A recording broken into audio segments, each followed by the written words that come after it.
Welcome to the Resilience Report, where each week we share the latest on companies engaging in inspirational solutions for our planet and engage with ecopreneurs and lighthouse leaders disrupting their respective industries in pursuit of better, more resilient business. I'm your host, Lauren Scott. Thank you for joining me as we dive into this week's report.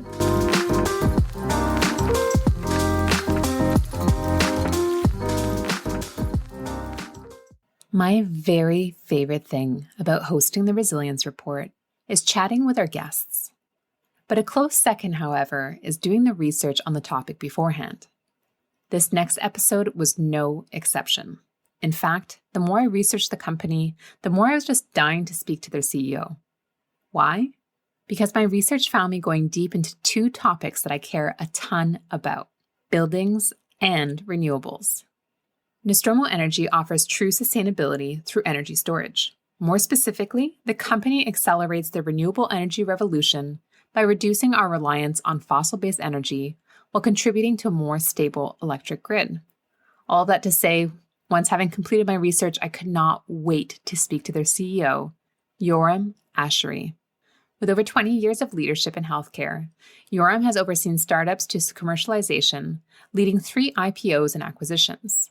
He has extensive experience in corporate strategy, international markets, and raising over $200 million in equity. Yoram is dedicated to advancing clean energy to combat global warming, driven by a commitment to impactful technologies. On this episode, we dive into the staggering and growing energy demands of buildings, the pivotal role energy storage will play in meeting these demands, the groundbreaking battery alternative that Nostromo offers, how it addresses the challenges of renewable energy's intermittency, the role of governmental incentives and regulations, and an incredible use case in the heart of Beverly Hills. The way Yoram distills complex topics is a rare and incredibly valuable skill in the sustainability space, as we all try to get others on board. The next 45 minutes with Yoram will equip you with such clear and concise information that we will all be that much better equipped to talk both electrification and buildings going forward. For our longtime listeners, you'll know that I've spent outside of the podcast the past decade or so working in the clean tech space, and more specifically in buildings and in renewables. So when I was researching this next guest and this next company, I got really excited because this next company actually combines these two topics so beautifully.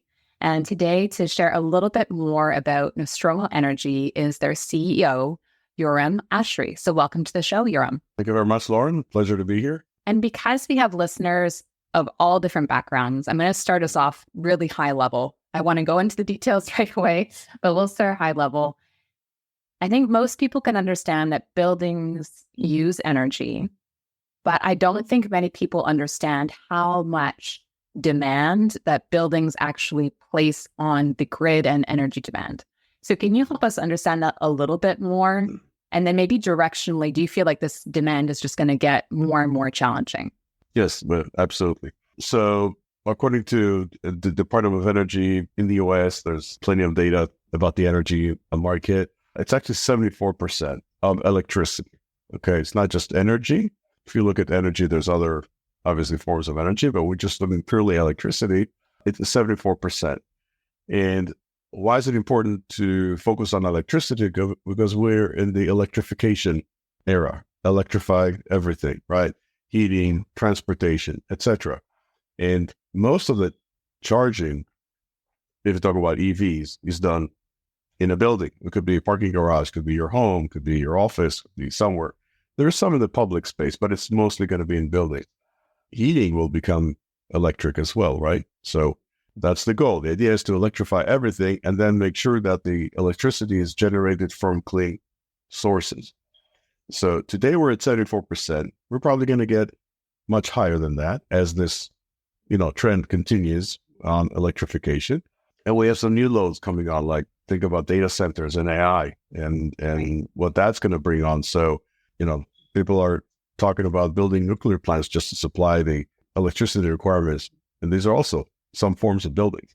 So essentially the built environment will account for the vast majority of energy consumption. And so, obviously kind of leading to the next stage is kind of what do we do about that? Like what tools are there for buildings to manage that energy usage in the most efficient and environmental way? Absolutely. And from a lot of the research, it sounds like storage, energy storage is really one of the solutions. So how can the idea of, or the concept of storage and certainly the technology help with this increasing demand? Yeah. So, the need for storage has really become, a focus and now really a necessity as more and more renewables were available and the effort to integrate them into the power grid. And these resources are variable. They're not steady.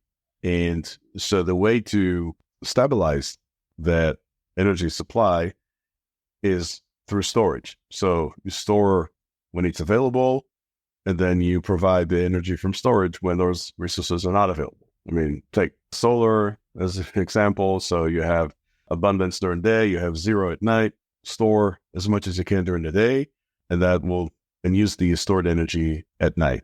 If we take California, for instance, there's plenty of days in the year to date that 100% of the consumption is made from solar, even at a surplus.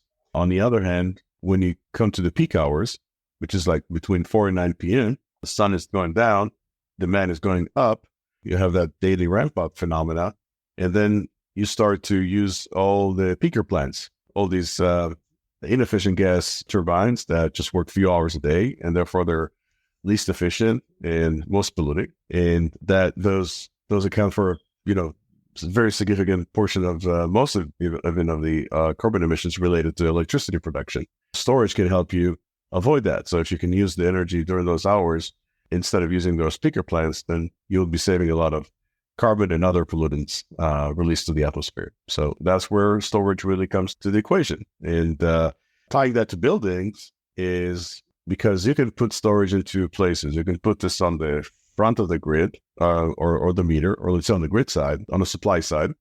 Okay. So you have a generation source. Doesn't matter what source of it could be renewable, it could be any type. And that's charging the batteries. And then when you have, when you want to use the stored energy, you just run the electrons through the grid, through the wires. On the other hand, you can have storage on the demand side. And then you have it actually where you need it.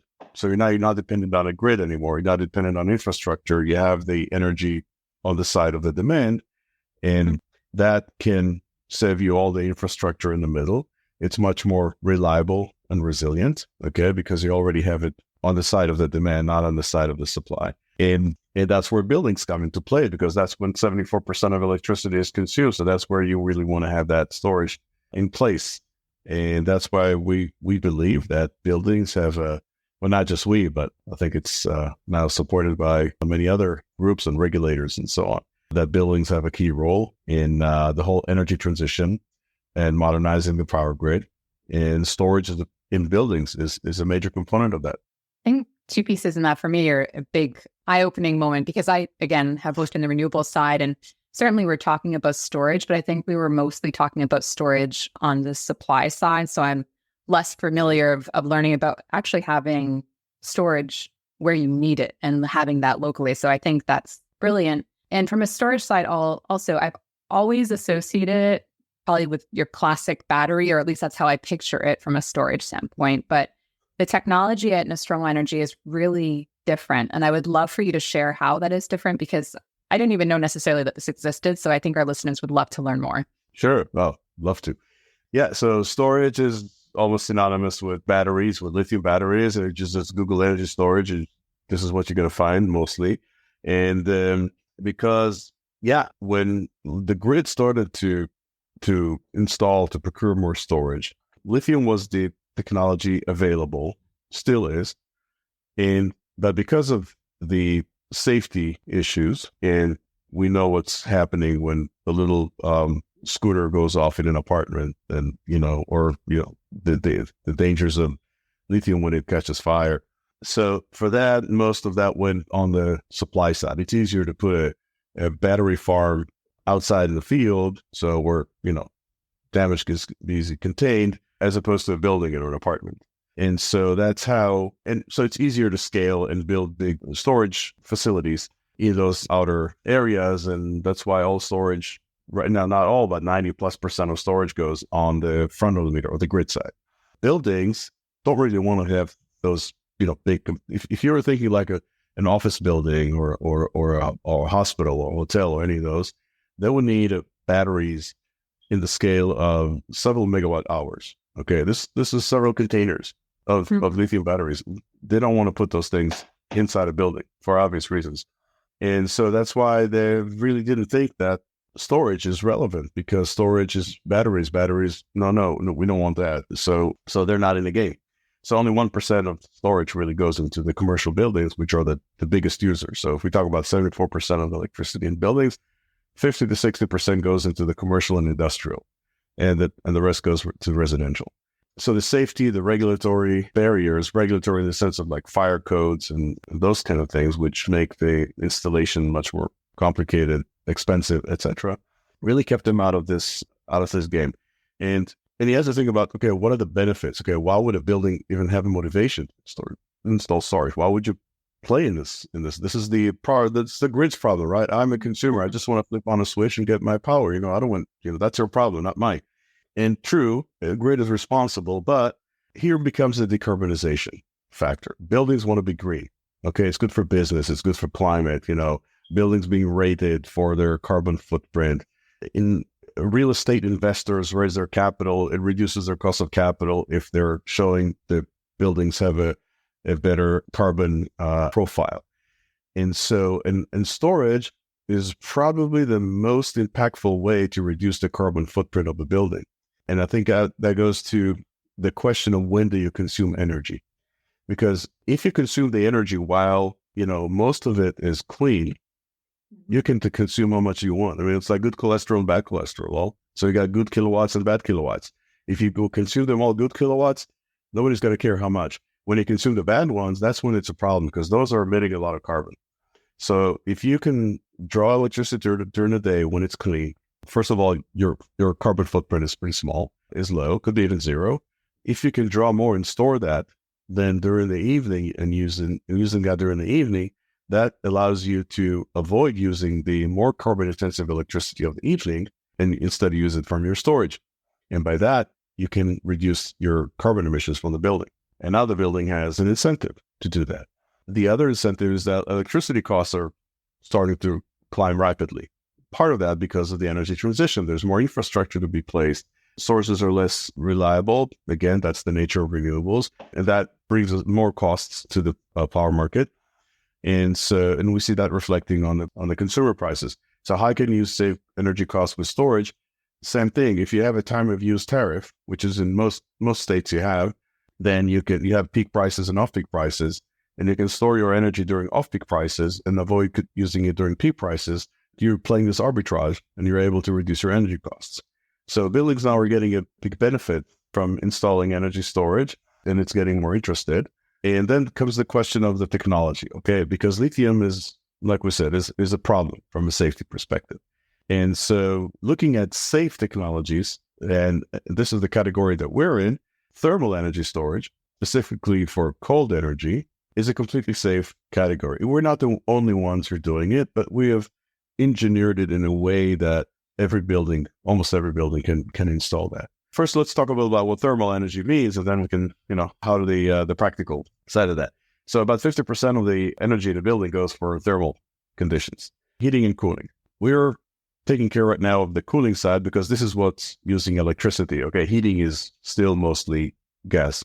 And cooling uses in big buildings machines called chillers. Chillers are huge machines, big compressors that what they do, they cool water down to like 45 degrees Fahrenheit. That water circulates throughout the building. Talk about hundreds of tons of water that circulates in the pipes of the building, goes to every space in the building. There you have some fan coils that blow air over the water coils, and that's how you get your air conditioning, and then goes back to the chiller room to be recooled again. That takes about half the electricity that the building is using. Okay, that's the biggest use of electricity in the building. If you can store that energy and provide that, instead of using chillers, have a device that stores cold energy and cools that water instead of using a chiller, you can drop the consumption of the building by half when you supply that cold energy from this storage device. And that storage device is what Nostromo is doing. We call it the ice brick. Okay. It's called ice brick because we store it in water. Water, when it freezes, changes phase from liquid to solid. It stores a tremendous amount of energy. It's 80 times more energy than the energy you use when you just change the temperature. It's just the rearrangement of the molecules from a liquid form to a solid form. You store 80 kilocalories, whereas per gram of water, whereas if you just change the temperature, it's 1 kilocalorie. So 80 times more. And we use electricity to freeze that water during off-peak hours or during we have a surplus renewables. So it's in a cheap and a clean way. And then when you want to use the energy, let's say you're on peak prices or your high carbon footprint electricity, instead of using a chiller, you just use those ice and cold energy in the ice and use that to cool the water of the building instead of using electricity. It sounds like very simple, but the engineering is a little more complicated. You want to do this very efficiently. You want to do this in a compact way. How do you install this in the building? There's a lot of practical challenges in doing this. And that's where our technology has been pretty successful in engineering this concept in a way that every building can have it.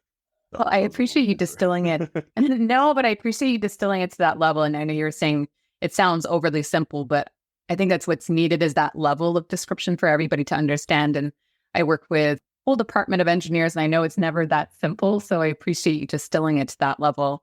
And this might be a dumb question, but is the water that you have in your technology, is that something that you're constantly sourcing, like there's a faucet on and this water is coming in, or do you single source it when you install it? Is just the one time that it's there? And I'm really asking the question, I'm thinking of a facility that I was talking to recently. They have a more classic storage, but they're in a very water strapped area. And so I'm wondering what that looks like from a water sourcing standpoint. Right. No, it's a closed system. So you fill it once and those cells are good for, 25, 30 years. And once you replace them, you can water your plants. It's like, nothing goes away, nothing's spent. There's no water waste at all. Very interesting. And the next time I see my ice cubes melting, I'm going to think about all the energy that's being produced. Yeah, it is. I mean, if you take it out of the freezer, it doesn't freeze right away, right? It can sit there for minutes maybe, and it slowly freezes. That's when it's really absorbing the energy from the outside and cools the environment. Obviously, it's a small ice cube, and then that it's a bit difficult to understand that. But in the way that it works in a building is that we store. I mean, we have this device is called ice bricks, and inside each one of them, there's hundreds of small capsules that contain water. It's regular tap water, but we add some ingredients to the water to accelerate the freezing. So it freezes very efficiently, just using less energy. There's this concept of round trip efficiency in energy storage. So what is your losses? I mean, you don't make energy when you store it, right? You lose it. So if you have like a 90% round trip efficiency, your losses are 10%. And that's kind of the high end of the range. And that's where we are. We're 90%, sometimes even a little more than that on the round trip efficiency. And those capsules with the water, there's a coolant that flows between those capsules, and the coolant kind of extracts the cold energy from the capsules as the ice melts. And then there's a heat exchanger, which is like a big radiator that you have the water from the building coming in, our coolant coming from the other side. They exchange that temperature, and the water is cooled and goes into the building back without having to operate the chillers. And so it's fascinating. You can look at our website. There's a nice video explaining exactly how that goes. Well, actually, to help explain technology, I find it's always great to understand a use case. And I know Nostromo Energy had a really interesting success story in Beverly Hills, of all places. So can you talk a little bit about that project? Because it's sometimes just easier to understand the concept when you can see it in action or hear it in action. Certainly, yeah, that's really a great test case. So we decided to focus in California as the first U.S. market. Given the conditions for the technology, both the market for energy storage is pretty good there economically. There are some incentives. There's mechanism to participate in the energy market. So basically, you can also sell this capacity, the ability to drop demand, or what's called demand response services to the grid to help with that stabilization and get paid for that. So the economics are more favorable. There's a climate, obviously, especially in the Southern California, and there's a big demand for decarbonization and so on. So it's a good market for, kind of launching and expanding.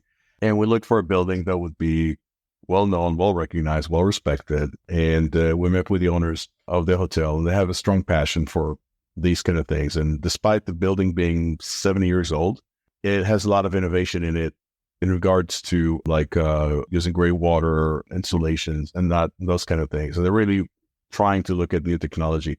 On the energy side, they're a bit limited because of the age and the original design of the building. So when they heard about our concept, they got really excited about this. Yeah, we want that. And so, how do you put a system in a 70-year-old building? Well, in our case, that's not so much of a problem because the ice brick, the cells, which is the bulk of the system, have a very small profile. So it's a long, elongated case. Think about a Kit Kat. The shape. It's just a little longer. It's about 14 feet long, but it's 20 inch wide and 10 inch high. And so you can actually get this in through almost any door. So we installed the system through a 3-foot corridor, the whole installation for a pretty big size hotel. In about, took us net on site about 3 months of work, maybe a little less. And the building was equipped with 1.4 megawatt hour of storage. When we use electricity units to describe the storage size of a thermal energy system, it's by how much power we can avoid the use of. So when we drop down their chillers, we're saving every day about 1.4 megawatt hours of electricity. And obviously we're doing this during peak hours. And that system was installed in October. So it was winter, but now we're starting to get into the summer and the temperatures are going up. And we see how very nicely their demand curves are going down every hour by hundreds of kilowatts as they don't need to use their chillers, but they're getting their cold energy from the Nostromo ice brick system. And if you were in the hotel, you'd never know that your air conditioning is not coming from those big chillers with those fans on the roof, but you're actually getting them from ice that is melting. And as it melts, it provides you that cold energy, and you get it the same in your room, just as you have when it was working from the chillers. So cool, for lack of a better word. It is, pun intended. Semi-intended. And I'm sure that the demand for air conditioning, I live up in Montreal, Canada, and in my childhood, we never used air conditioning, and now our summers are getting hotter and hotter and hotter. So I can only imagine that this technology is going to be more and more needed as all of our different geographic locations require the cooling. So that makes a ton of sense. This particular use case was in the hospitality vertical. Is that primarily where you focus, or is it different verticals? What does that go-to-market look like for Nostromo Energy? No, we're pretty agnostic from a vertical perspective. It's really a more technical fit for the building. If the building is using chillers for cooling, then we could, fit the technology. The benefits be the same, generally speaking, as long as they have some operating hours during the peak hours. So it's after 4 p.m. So even an office building, even if they close at 6 or 7, still, they have 2-3 hours during peak hours where they're getting very expensive electricity and also very carbon pollutant emitting. And we can, avoid all of that. That would be a big benefit. Obviously, buildings that have longer demands like hotels, airports, data centers, those kind of facilities that would have high cooling demands also throughout the entire peak hour. Peak hours in California is 4 to 9 p.m. generally. So if your loads are all the way through 9 p.m., then you're paying a lot of money, and you're accounting for a lot of emissions during those hours that we can prevent. So it's not really about the type of the building really affects the duration of their loads. But even if you get 6 to 7 p.m., you're already in, you got some high costs and high emissions over those hours that you'd benefit from them being avoided. And part of those verticals is, I guess, are commercial real estate. And I know it's been a challenging time for, I'd say, since 2020 for a lot of those working in commercial real estate, which means financing can be a challenge on some of these projects, especially when you're trying to evaluate Do you just do the bare bones or do you try and make it more sustainable? And so Nostromo Energy, you offer a couple of different options for those who want to bring in the technology, whether it's a buy or a lease. Can you explain what that looks like and why you offer it? Is it to make it more accessible? Like, what has that process looked like? Sure. Yeah. So some people in that space in the real estate world, so there's like pure real estate owners, and then there's like operating companies like hotels and so on that they operate the whole business. It's not just real estate per se.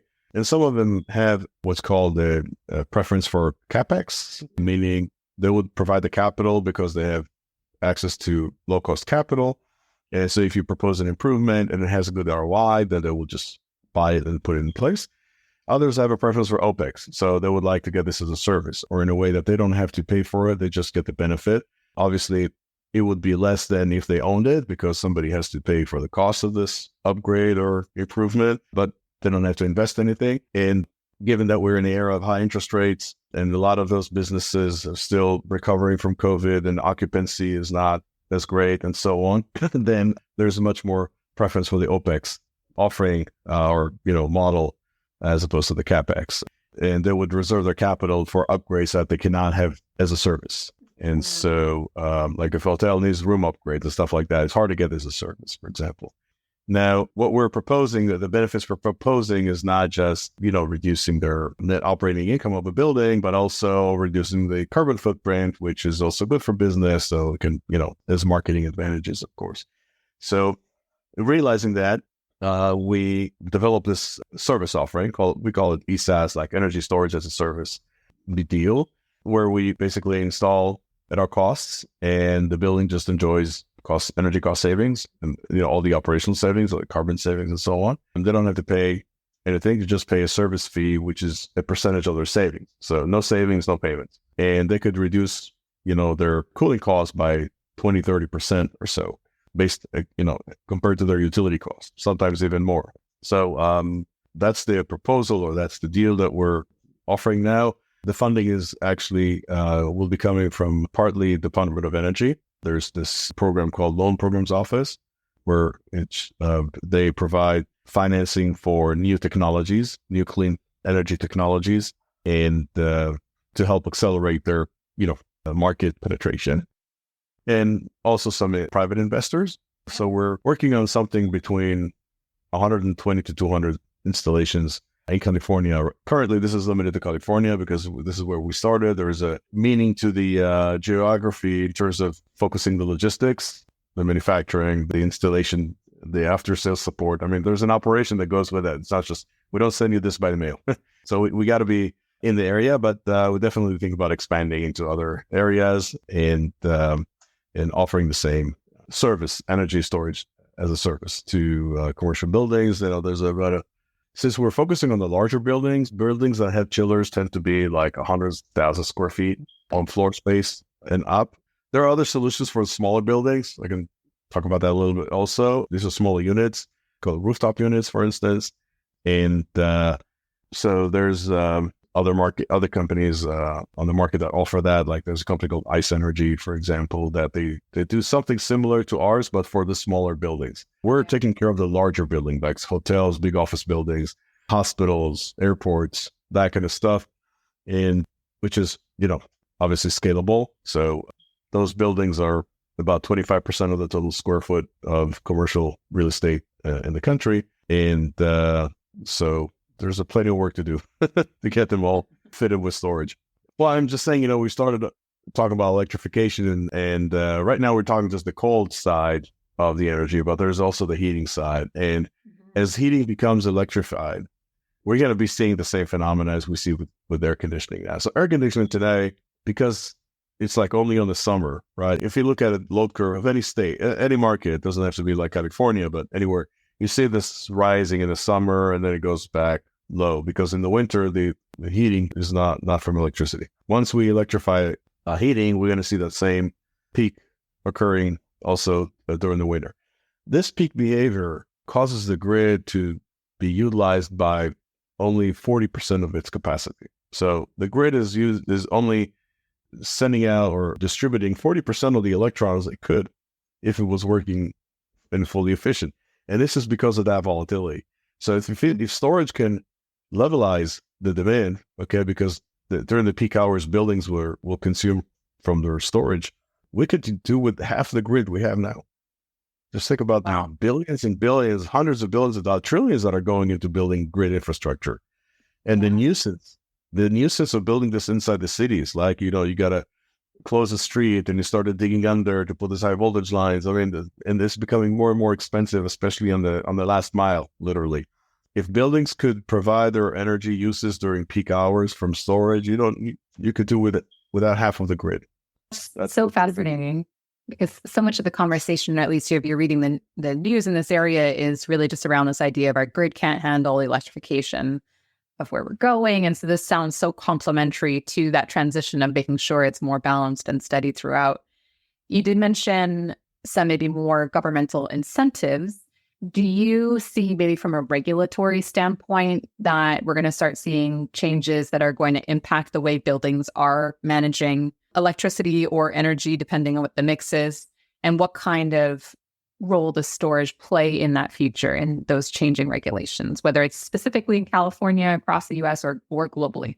Sure, yeah. It's happening in different places. I mean, not yet in in a uniform way, but you see different state or cities that adopt, or market or public utilities commissions that start to develop regulations or market mechanisms in order to either require or incentivize, I'll just call it shifting consumption. Okay. Energy is just, storage is just a great tool to shift your consumption without changing your operation or behavior.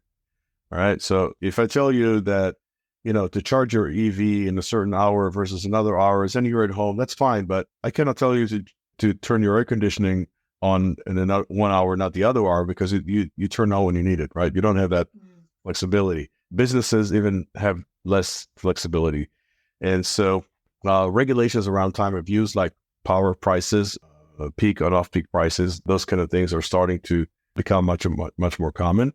There's a great example, more recent, in New York City. It's called Local Law 97, which you're familiar with. I'm familiar with, but if you want to speak to it, it's probably not everybody who nerds out about local laws like that, so feel free. Yeah, it came into force this year, January of 2024. It was enacted 5 years ago. And basically, it puts a cap on carbon emissions of buildings, I think about 25,000 square feet. And that cap is based on their historical assumed emissions, and they have to come down every year. I can't exactly remember the steps, but if you are above your step, you have to pay a fine of, I think it's like something $270 per ton per year of excess emissions. And so the way that they would calculate emissions is based on your energy use, of course. Okay. I mean, there's obviously, if you use energy on site, then the other form of energy is the electricity that you consume. And they account for the emissions of the building, and then to see if you're above your cap, and you get fined for that. Those fines can be pretty massive. I mean, there's some buildings that have millions of dollars of fines that they will have to pay if they can't, fall under their cap. There's various ways to reduce your carbon footprint in the building, but like I said before, storage is probably the most effective one, because if you can charge your storage device during hours where electricity has a low carbon footprint, that's probably your best way. Because think about just efficiency. Okay, so efficiency meaning do the same work just using less electricity. You can save 10, 20%, maybe 30%, but putting much more efficient lighting, heating, other type of appliances. Or even air conditioning. Yeah, you can invest in the most expensive air conditioning systems, and you can get 10, 20% of more efficient machines. When you're using storage and you're charging it with clean energy, you can win even 100%. Okay, if you're able to source that energy from a clean source on site or on the grid or through a PPA, like a power purchase agreement from a solar facility somewhere, you can basically run them on 100% clean energy. And that's the best way to reduce your carbon footprint. That's a great example, and people believe that other cities will adopt similar regulations going forward. The way they are treating storage or any type of shifting technologies is by time of day carbon calculation. So same as you have like time of day for electricity, there's also be a carbon price, if you will, for electricity during every hour of the day. And this is how they're going to calculate your consumption. So based on the time you used it, the electricity will calculate your carbon emissions. So if you can move out your consumption during the hours where the carbon price is low, that's a great way to avoid those fines. So that's one example. I can give another example, just maybe more on a federal and national level. There's this regulation by the FERC, the Federal Energy Regulation Commission, that says that distributed energy resources, like buildings or anything that's in the building, okay, it's a distributed energy resource, can participate in the wholesale market like any other energy resource on the grid. So what does it mean? That means you can sell the energy into the grid and earn money. And how do you do this? One of the ways is by dropping demand. Dropping demand is the same as supply, okay? Adding supply, dropping demand. At the end of the day, we just want to stabilize that. There's different ways of measuring how much demand you're dropping. But if you have storage, it's pretty easy. You just meter how much energy you're releasing from your storage device.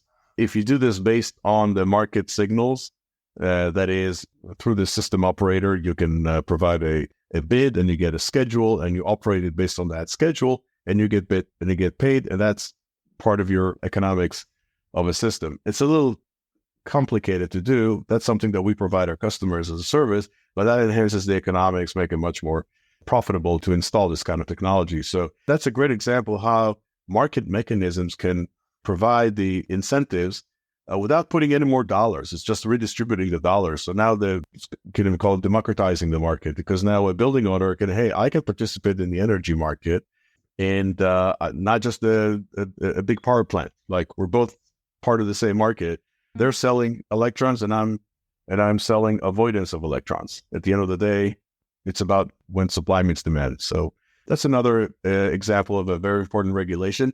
It's adopted in a few states right now, but it's mandatory. So ultimately, it's going to be country across all the U.S.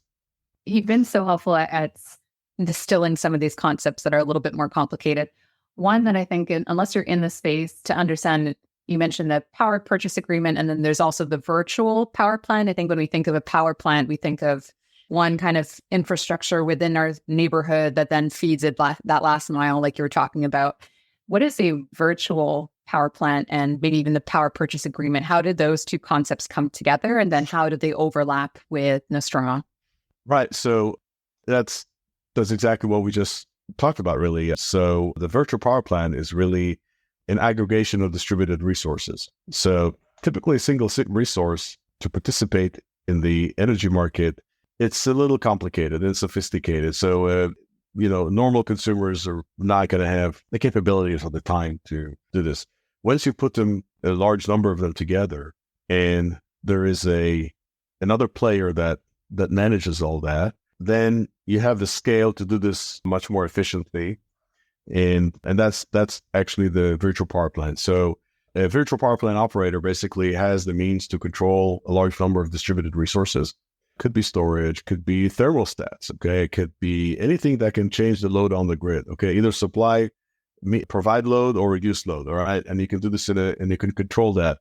A large enough number, then you can take that whole aggregation and use that as one resource on the grid. That's why it's called a virtual power plant, because it's made of many, many smaller resources, like those examples I gave. Could be EVs, could be a thermostat, could be any other devices that shuts down power use or feeds power use. Feeding power use for distributed like solar and so on has become less popular, just because during solar time, there's abundance of energy on the grid. So it's more about storing it rather than feeding it to the grid. Right. So net metering has changed, and it's now the backfeed of power is much less profitable. So the rates are much lower. But storage is becoming the most common form for a VPP. And so the idea is that the VPP operator can control the time that these storage devices are dispatching their energy, and the signals are coming from the grid through the marketplace, and then everybody who's part of that VPP is basically enjoying a pool of the revenues that's coming in from that. So it's really a form or a model of enabling distributed resources to participate on a large scale. Because individually, it's very, very challenging because there is some regulatory, some technical interfaces and stuff like that. Nobody wants to, too much of a headache. DOE is really, investing a lot in this direction because from their perspective, the way the grid evolves, historically, it was always like demand grows, so let's grow supply, and then demand grows more, and then let's grow supply, and then in the middle, you need to keep building more and more infrastructure to deliver. Yeah. It says no. Let's start to lower the demand instead of building more supply and more infrastructure. And VPPs are just a great way to doing this. And so if they released a report last September, which says basically that going forward, VPPs will grow pretty much at the same pace as supply side resources. So demand and supply are going to kind of grow hand in hand as opposed to one going up and then the other has to catch up with it. And so that's a really strategically different way of thinking about things. And I think that, that's going to save trillions of dollars by using less infrastructure and needing less big plants, especially this retiring nuclear plants and coal plants and all that stuff. And solar and wind, the biggest challenge I know the renewable space a lot is all the interconnections that slow down that deployment. So figure out ways how to control demand and actually lower demand is the best way to accommodate that. And VPPs are really the tool to do this on a larger scale. It might be hard for you to choose this next one, but are you working on any projects in particular right now that you're super excited about and that you can share? I'm sure there's a lot that's under NDA, but anything that you could share with our listeners? Well, from a technology perspective, we're looking at advancing our technology into other areas, like, for instance, district cooling. For instance, that's even a larger scale than a commercial building. These are multiple buildings that they're getting their energy from a central facility. Those are much bigger scale. So serving them requires some redesign and some new technologies. And that's something that we're currently working on with some very strong partners in this area. I mentioned heat storage. It's a little further out, mostly because the demand is not there yet, but it will definitely come in. And, obviously what I mentioned earlier is this project of the service agreement. This is something that we're just putting the final pieces together, and we expect to get that officially launched later this year. That's also it's more on the commercial side, not much on the technology side, but it's a big, it's hundreds of millions of dollars in terms of the financing for hundreds of systems. So that's a pretty big project on the commercial scale. Absolutely. Yep. And our listeners are probably going to be shocked to know this, but you have not spent your entire career in the energy space, which is incredible. And I would love to know, was there a specific moment where you decided you want to make the transition over to the sustainability space? And maybe you can just quickly fill people in as to where your background is. And was there a catalyst moment, or was it more of a general progress, I guess? Yeah, that's a good question I asked myself several times. I've been in the energy for a little more than 3 years, actually. So that's not very long. I've been about 20 years before that in the medical technologies, new technologies that are used for medical procedures.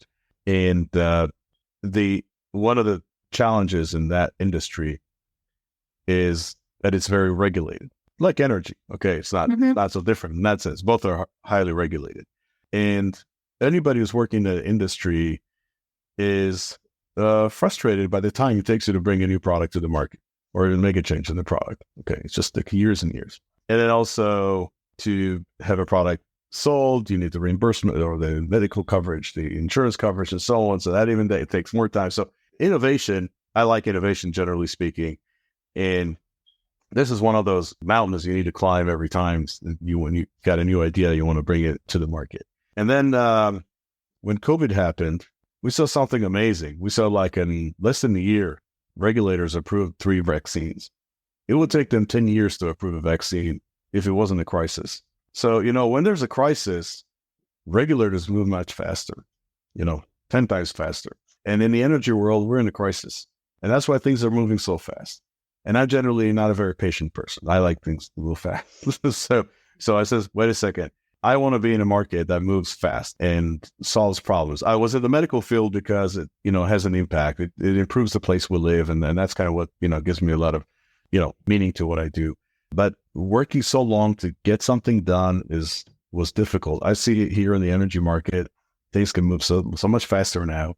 There's budget, there's awareness, there is openness. I mean, we're able to meet people, both on the customers and regulators and policymakers. I don't want to that's going to be another podcast if you want, but how we were able to change law and Senate to enable the technology to fast track it to the market. And, I just think that there are many people, not everybody, but enough are aware that things needs to move fast. We don't have much time here. Mm-hmm. And I thought, that's the place to be right now if you want to get things done fast. Well, there's so much more to dive into. And if our listeners want to learn more about you or Nostromo Energy, where would you recommend they go check out? Well, easiest just nostromo.energy, not .com, .energy. Okay. That's a website. And our team has done a good job in putting a lot of resources in. There's blogs and there's news and there's a bunch of things. There's some nice videos and so on. And that's, I guess that's the place to start. And from there, if they want to know more, just reach out, drop a note or email on the contact list, and we're able to have it to respond and provide you anything else. It's been such a pleasure talking to you. And even just researching, I was having so much fun learning about your technology. And we do like to end every episode with the same question, which is, what do you think it will take for businesses and leaders to be resilient going forward? Yeah, great question. I think it's leadership and, some strong individuals to show the way and, others to follow. And leaders can be everywhere around us. I say myself as CEO of a company, doesn't have to be the leader. It can be anybody in the organization that is a leader. If you just show excellence in your role and always want to improve and always do better, that's the core of leadership. And if you focus on being, strong for yourself, strong for your community, strong for your co-workers, we're in a very, I would say, unstable time, right? In a lot of ways, politically, climate. So we got to be resilient, right? We need to be able to overcome things and keep our North Star and keep moving strong. And I think that's why resilience is a very tied up with leadership, because leaders can pull others with them. And so I really encourage people to focus on thinking about leadership. And I think everybody can find a leader within themselves if you just set your mind to that. So that's kind of when I see that come together. Thank you so much, Yoram. This has been an amazing chat. I think to your point, we could probably have multiple podcasts on adjacent topics. So thank you for joining us today. I really appreciate it. Thank you, Lauren. I appreciate being here. It was fun talking to you, and hope your listeners enjoy that. And let's talk about some other stuff in next opportunity.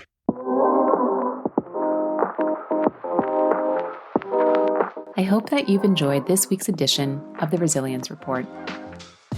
If you would like to hear and see more, be sure to check out @The Resilience Report on YouTube, Instagram, and LinkedIn.